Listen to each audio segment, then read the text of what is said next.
gloire à Dieu, nous pourrions prendre comme texte un texte important qui se trouve dans l'Apocalypse et qui est adressé à une église qui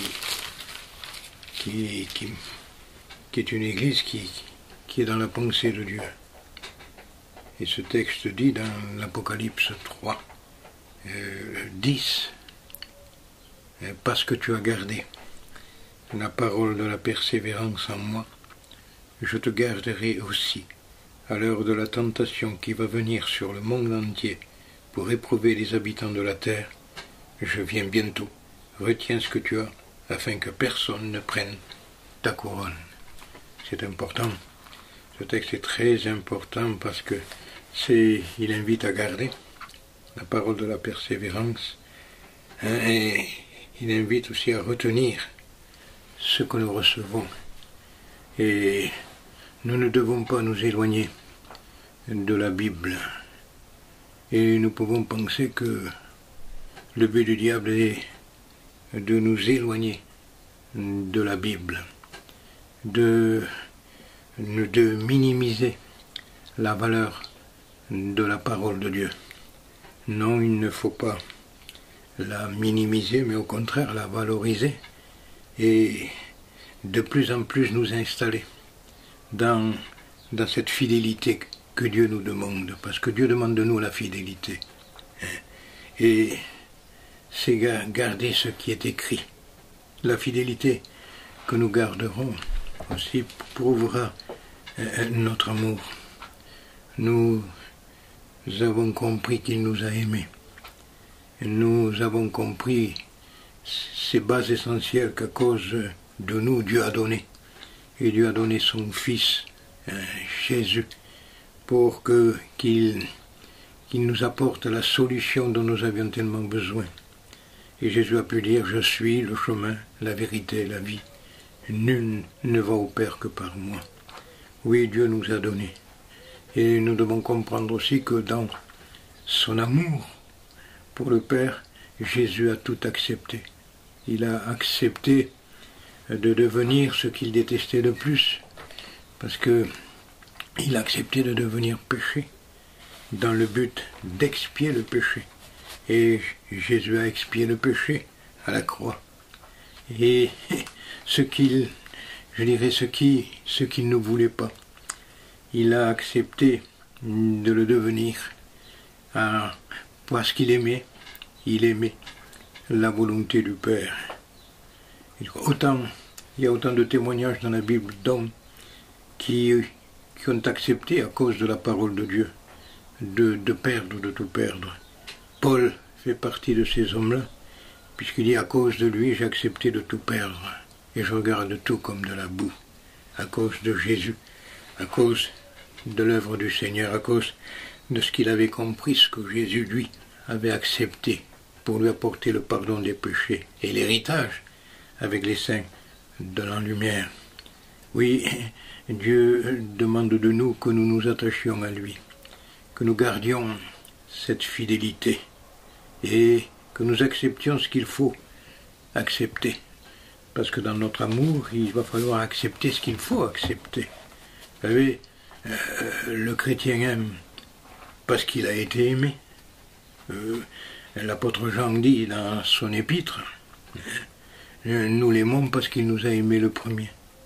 Alors le chrétien aime parce qu'il a compris que Dieu, Jésus, l'a aimé aussi le premier. Donc, à nous de nous attacher à lui, sans aucune distraction. Le monde est là pour nous distraire, la pensée du monde est là pour nous distraire, tout ce qu'il y a dans le monde vient pour pouvoir pour vouloir nous distraire de l'important, de minimiser, comme on a dit, la valeur de la parole de Dieu, de minimiser notre temps avec Dieu, nos moments avec Dieu, nos moments de prière, de communion avec lui, nos moments de mise à part. Nous ne devons pas perdre de vue que les deux poumons d'une vie chrétienne, c'est la parole et la prière. Et il faut que nous respirions de ces deux poumons, la parole et la prière. Ça nous donnera ce souffle pour aller de l'avant. Et comme nous avons lu dans ce texte d'introduction, parce que tu as gardé la parole de la persévérance en moi, bien sûr, le Seigneur dit, je te garderai aussi de l'heure de l'épreuve qui va venir pour éprouver tous les habitants de la terre. Donc, à nous de nous attacher, comme on a dit à lui, de ne pas vraiment nous laisser distraire par tellement de choses qui viennent nous distraire. Nous devons ne pas être tolérants avec le péché dans nos vies. Péché sous diverses formes qui peuvent venir, bien sûr. Il y a des actes, il y a des pensées, il y a des comportements qu'il ne faut pas. Nous prenons presque des habitudes qu'il ne faudrait pas. Nous tolérons certaines choses qu'il ne faut pas tolérer. Notre langage doit être le même langage de Dieu que Dieu a. Nous devons appeler mal ce qui est mal. Nous ne devons pas l'appeler pas mal ce qui est mal. Nous devons l'appeler mal parce que Dieu l'appelle mal. Voilà, Dieu appelle péché ce qui est péché.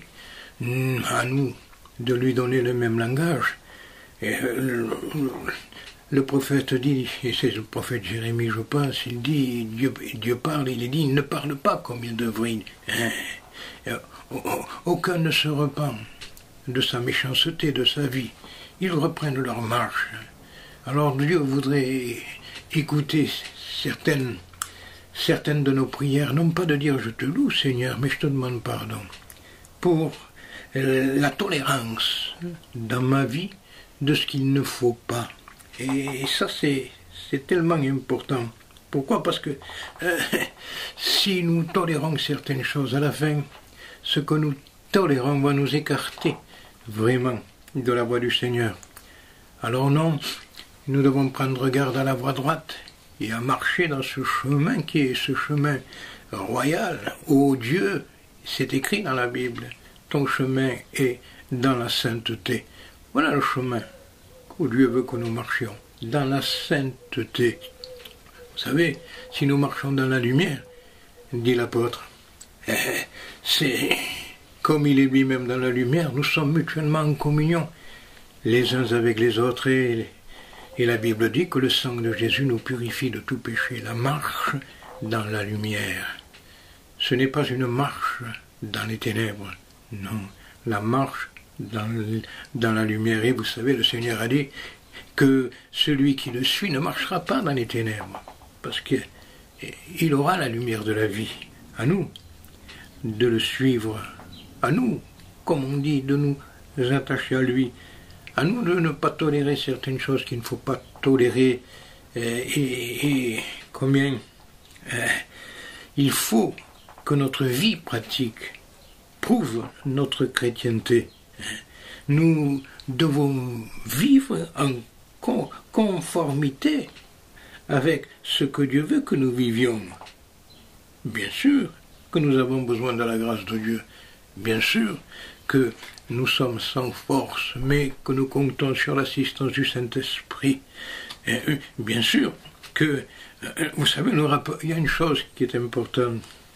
Nous avons besoin d'être renouvelés, bien sûr que nous avons besoin d'être renouvelés par l'Esprit. Mais rappelons qu'Abraham habitait, dit la Bible, parmi les chênes de Mamré qui se trouvent près d'Hébron.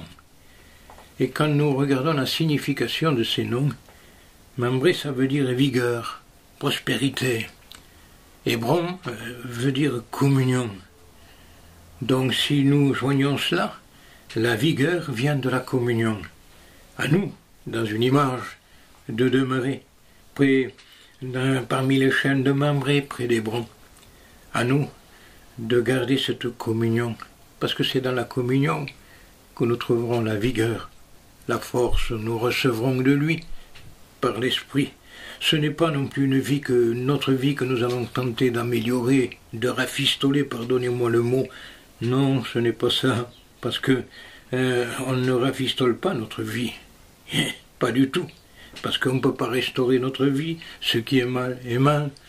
La Bible dit qu'un léopard ne peut pas s'enlever les taches, et qu'un Éthiopien ne peut pas changer de couleur de peau.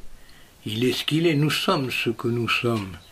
Nous sommes trop accoutumés à faire le mal pour faire le bien. Nous avons besoin justement de cette vie nouvelle que nous avons reçue par la grâce de Dieu. Vous savez, pour beaucoup de donner une signification de ce que c'est qu'un homme nouveau, parce que finalement la Bible dit que si quelqu'un est en Christ, il est une nouvelle créature, que les choses anciennes sont passées et que tout devient nouveau. Et l'homme nouveau, c'est le chrétien dans lequel Christ se forme. Voilà. Et ça, c'est important.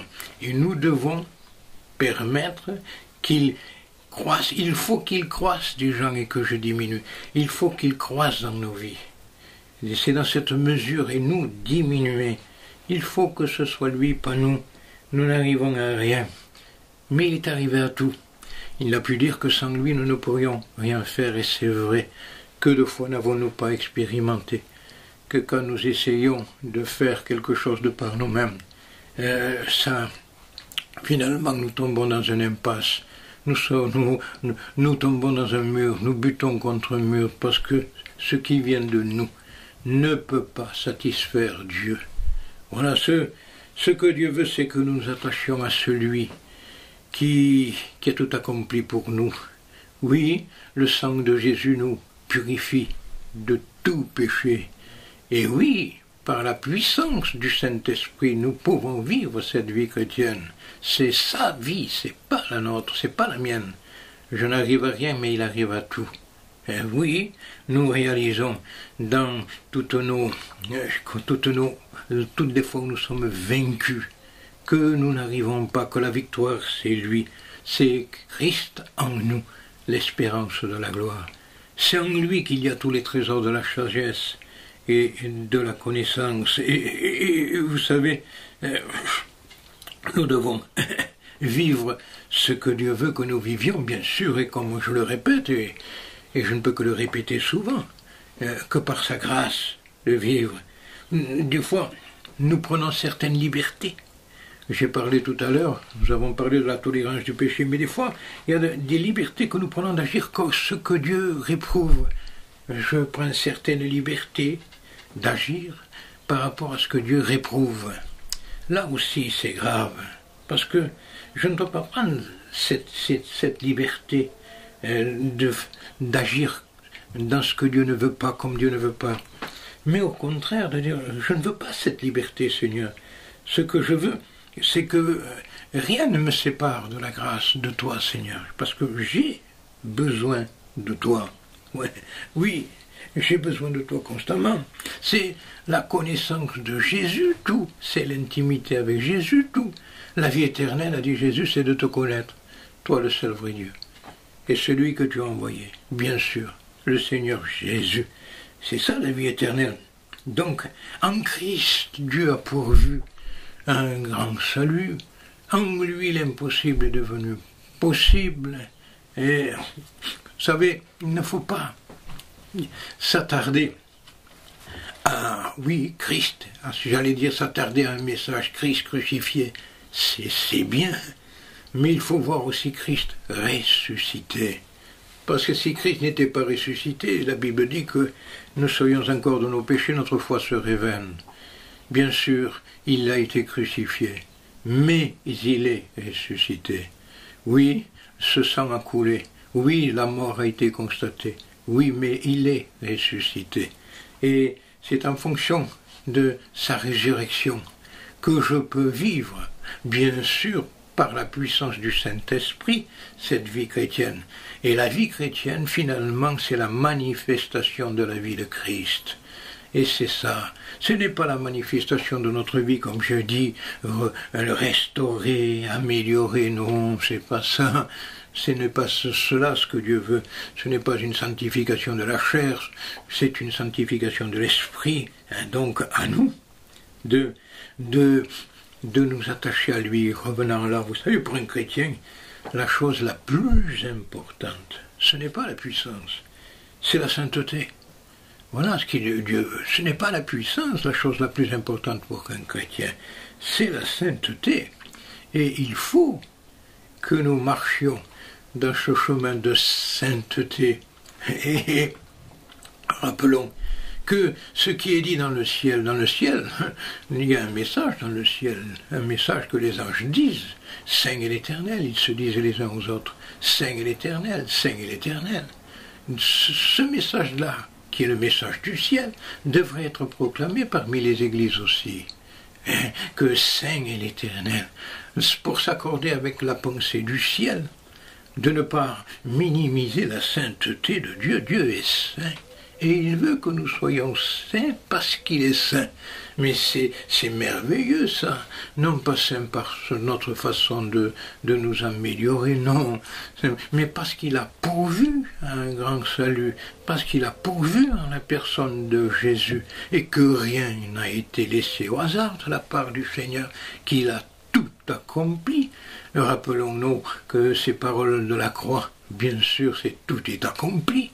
Et quand le Seigneur dit ces paroles, il le dit avec joie, au plus profond de lui-même, parce que malgré toutes les souffrances qu'il a endurées, malgré la souffrance intérieure, quand il a pu dire « Mon Dieu, pourquoi m'as-tu abandonné ?»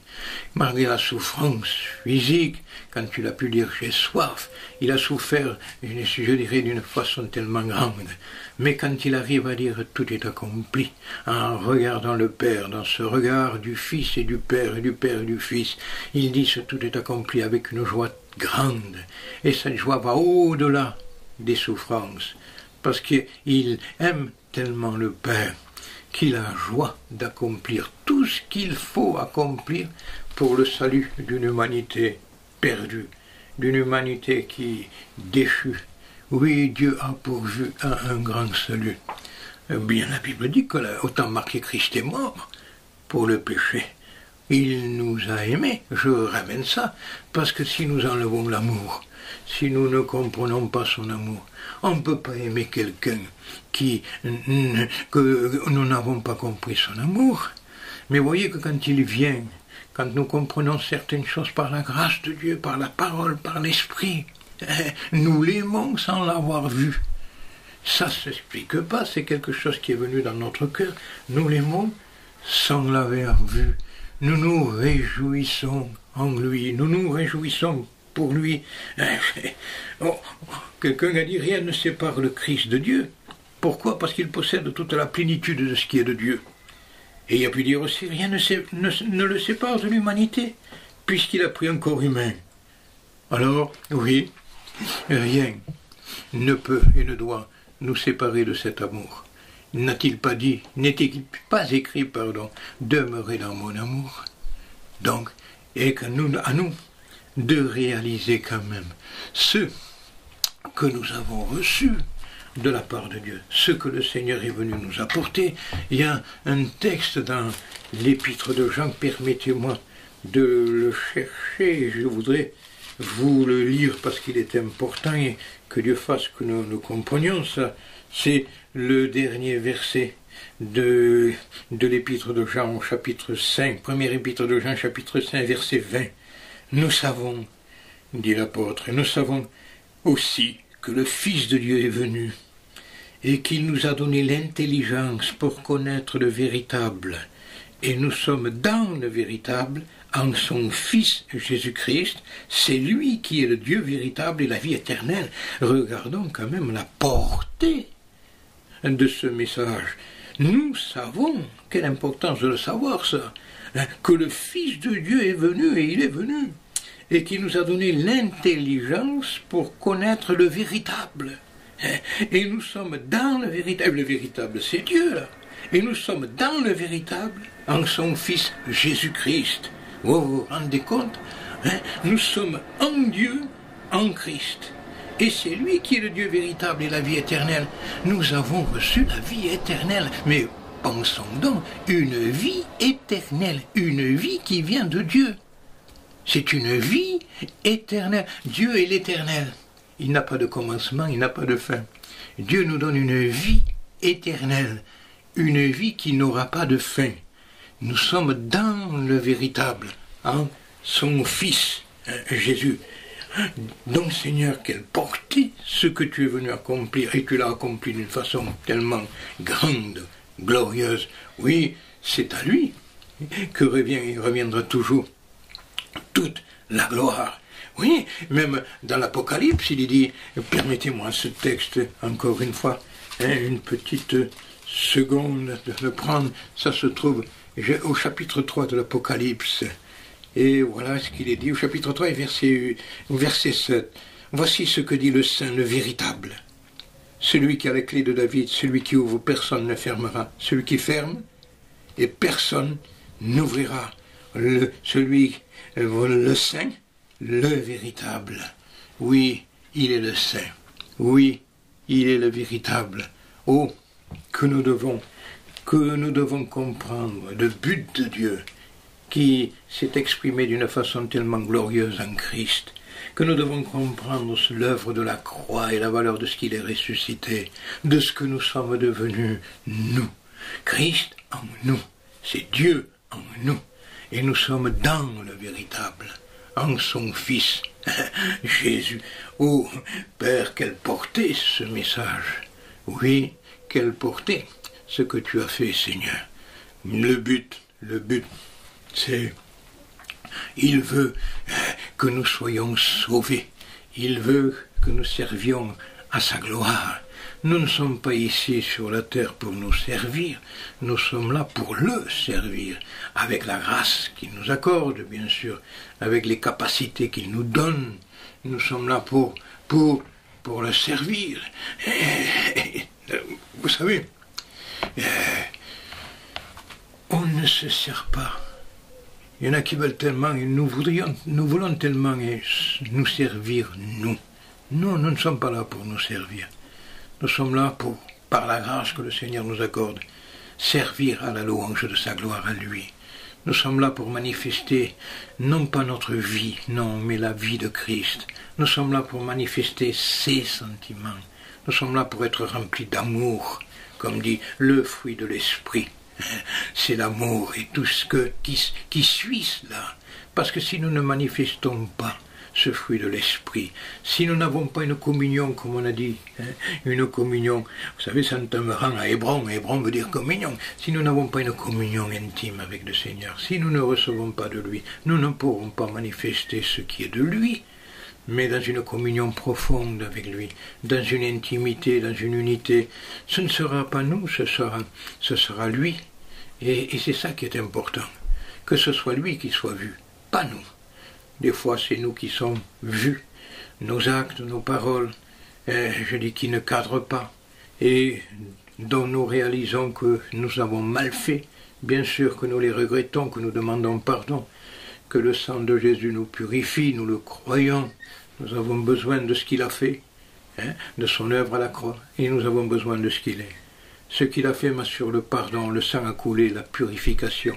Et ce qu'il est, ressuscité, me permet de vivre cette vie chrétienne. La vie que Dieu veut que je vive. J'ai besoin de Jésus. Crucifié, Paul le rappelle dans les Corinthiens.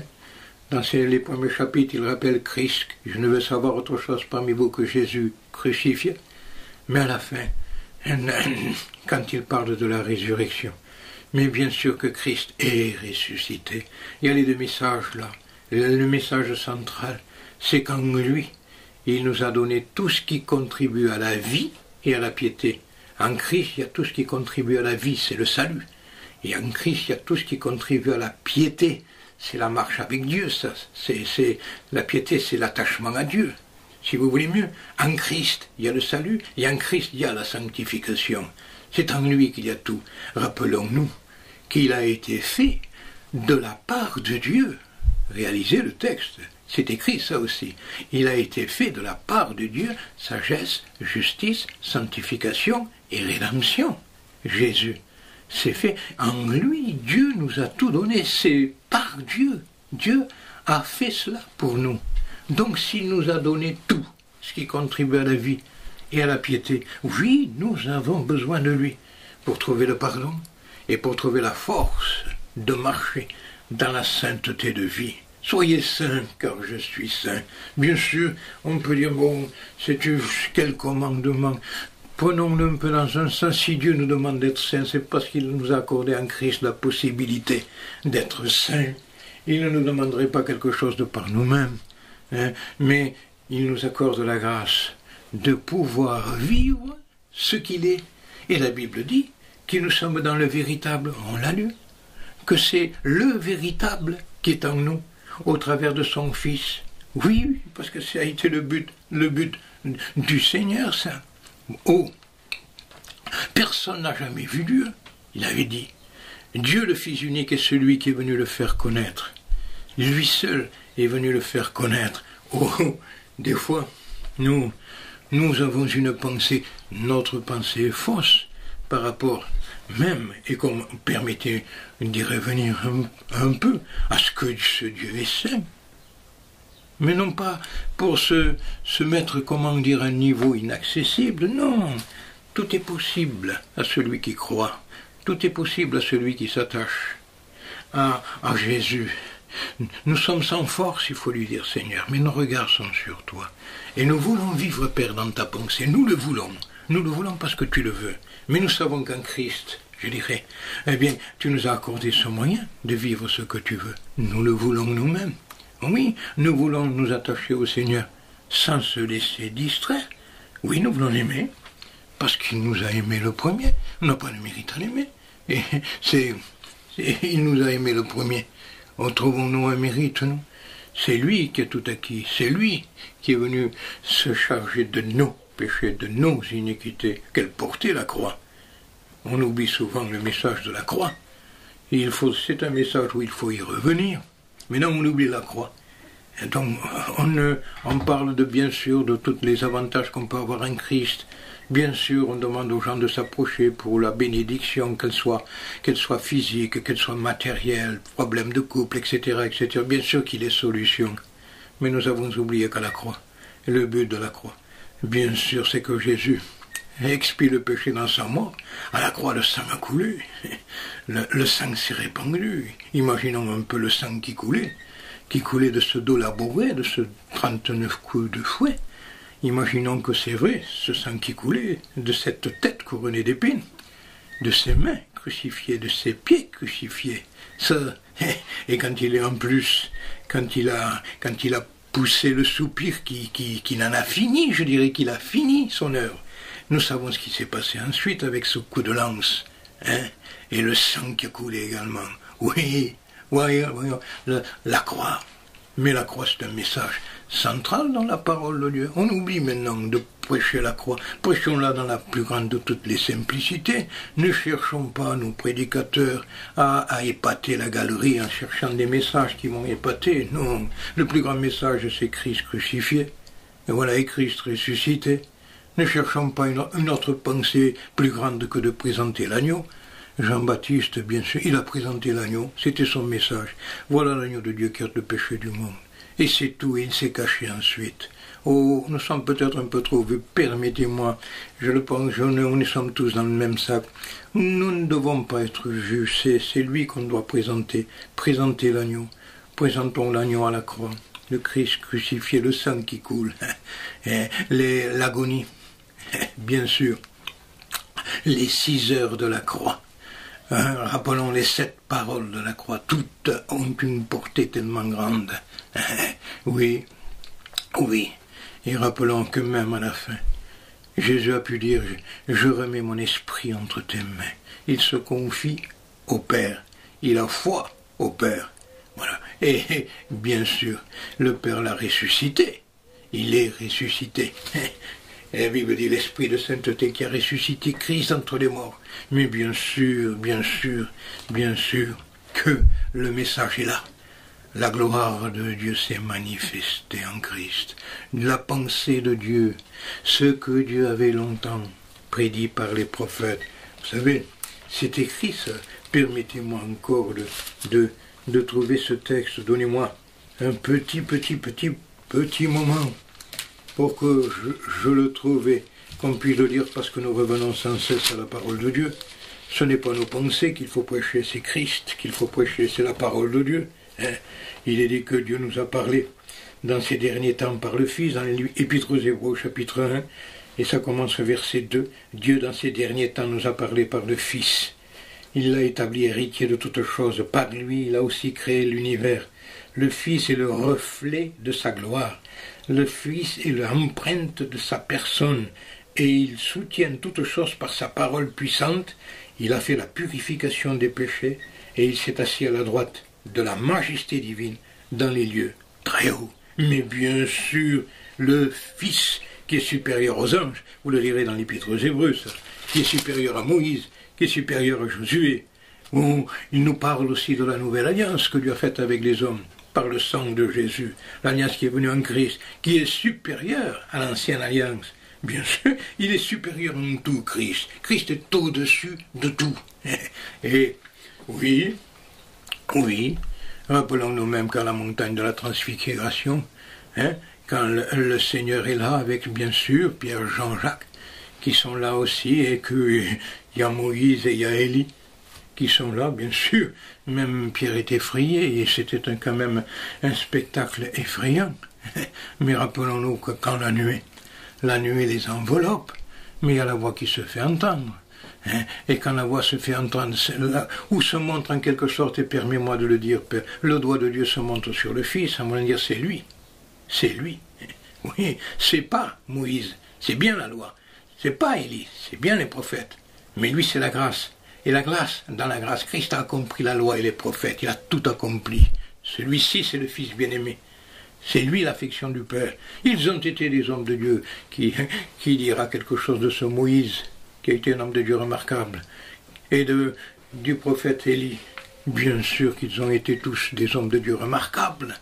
Mais Jésus, la grâce qui est venue, Jésus, qui est venu manifester, de rendre témoignage de ce Dieu.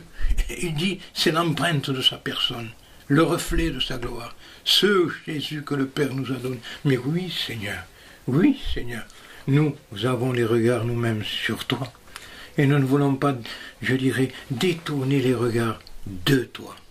Nous sommes incapables, mais tu es capable, Seigneur. Nous n'arrivons à rien, mais tu es arrivé à tout, Seigneur. Ce n'est pas ma vie qui produit du fruit, c'est ta vie, Seigneur. C'est Christ en nous. Pas autre chose que Christ en nous. Et ensuite, bien sûr, Christ au travers de nous. Nous sommes dans le véritable. Quelle portée ce message en son Fils bien-aimé. Oui, Seigneur. Oh, bien sûr. Il faut vivre ce que nous lisons. Il faut s'attacher à la parole, comme on a dit, sans se laisser distraire. Il nous demande de la fidélité. Et il nous accorde sa grâce. Oui, Seigneur, je veux être fidèle. Même l'Apocalypse dit, sois fidèle jusqu'à la mort et je te donnerai la couronne de vie. Une fidélité, la fidélité. Que c'est beau la fidélité. Quelqu'un de fidèle. Les deux hommes qui sont rentrés dans ce pays promis, Caleb et Josué, bien sûr, parmi tous les hommes qui étaient sortis, ils ont péri parce qu'ils n'étaient pas dans la foi. Vous lirez cela dans la parole de Dieu, pour ne pas, je dirais, vous rappeler quelque chose. Non, vous le lirez dans la parole de Dieu. Bien sûr, il y avait le Caleb et Josué, c'est les deux qui sont rentrés dans le pays promis.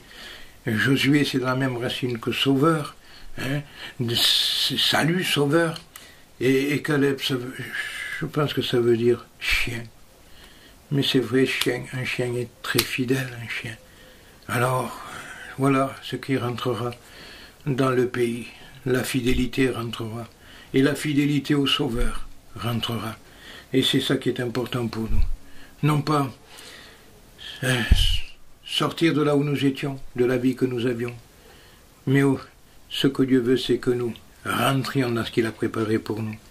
Il a fait sortir un peuple d'Égypte, pas pour qu'il reste dans le désert.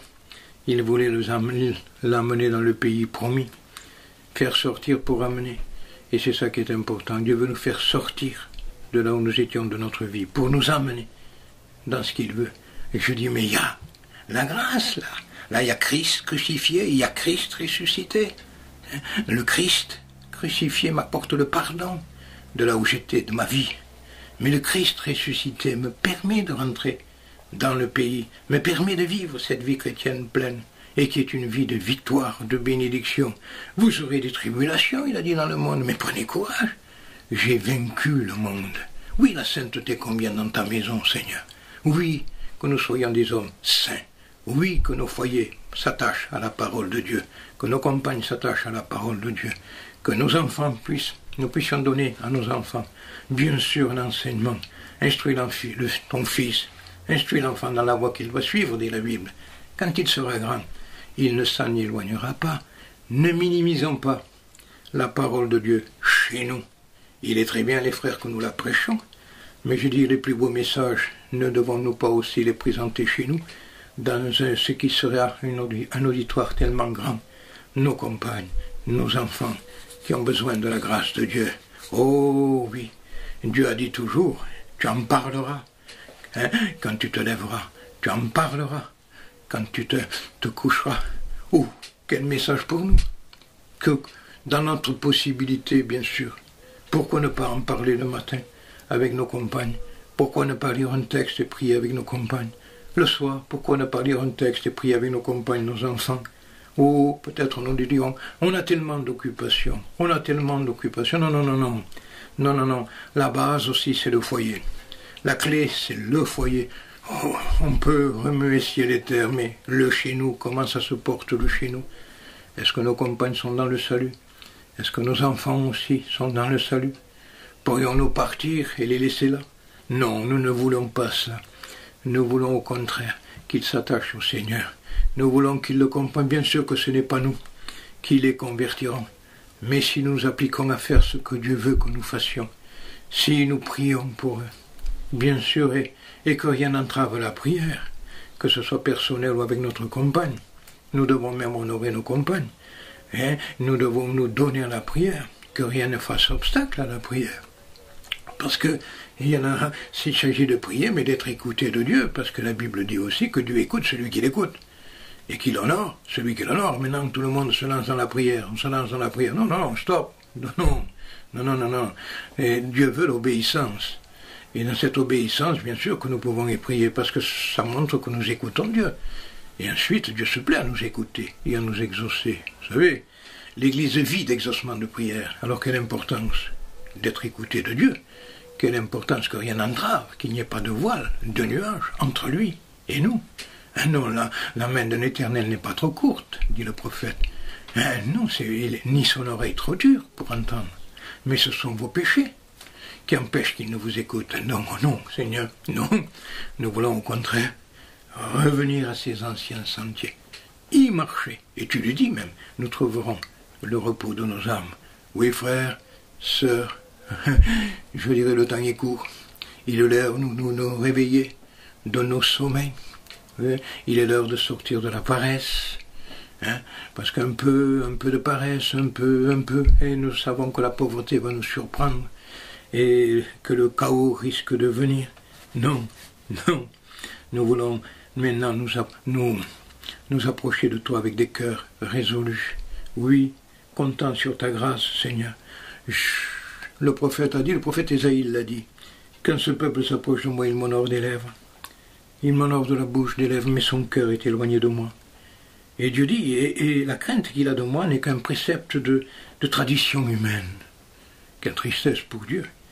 Non pas ce qui sort de notre bouche, de nos lèvres, mais je dirais avec un cœur reconnaissant, un cœur rempli de reconnaissance, une marche dans sa volonté, que notre bouche s'ouvre, que nos lèvres aussi disent des paroles, mais que Dieu dise non, son cœur est attaché à moi.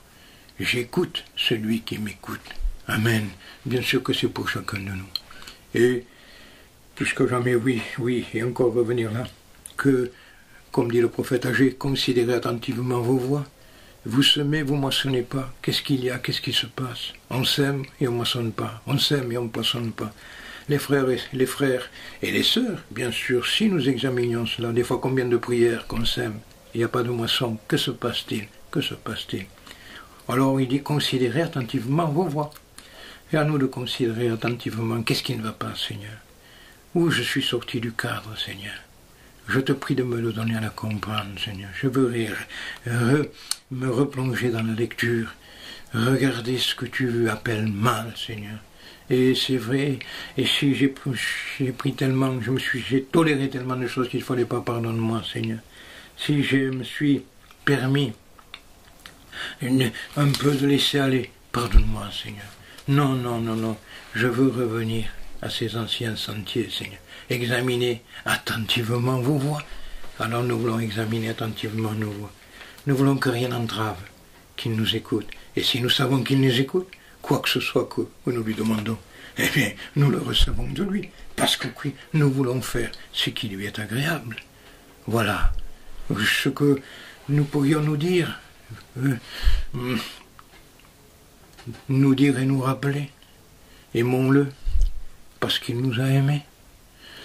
Attachons-nous à lui parce qu'il s'est attaché à nous. Vivons ce qu'il veut parce qu'il nous a accordé sa grâce.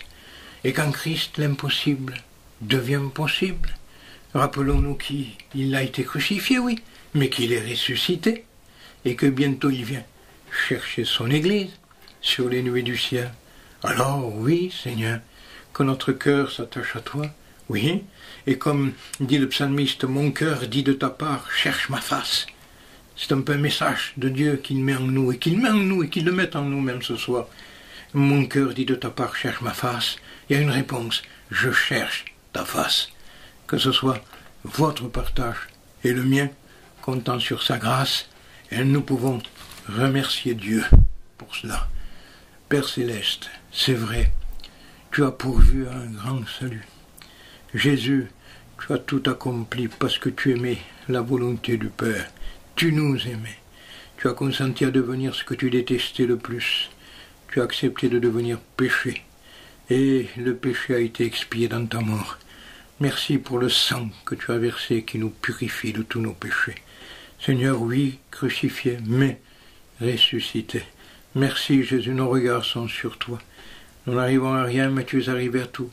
Et par la puissance du Saint-Esprit, nous voulons marcher dans la sanctification. Nous voulons vivre dans la lumière, marcher dans la lumière, par la puissance du Saint-Esprit. Aller dans ce chemin de sainteté. Nous savons que bientôt tu viens chercher ce qui t'appartiennent, ce qui t'attendent. Que nous soyons de cela, Seigneur. Accorde-nous ta grâce. Merci pour cela et merci pour tellement, Père. Au nom de Jésus. Amen.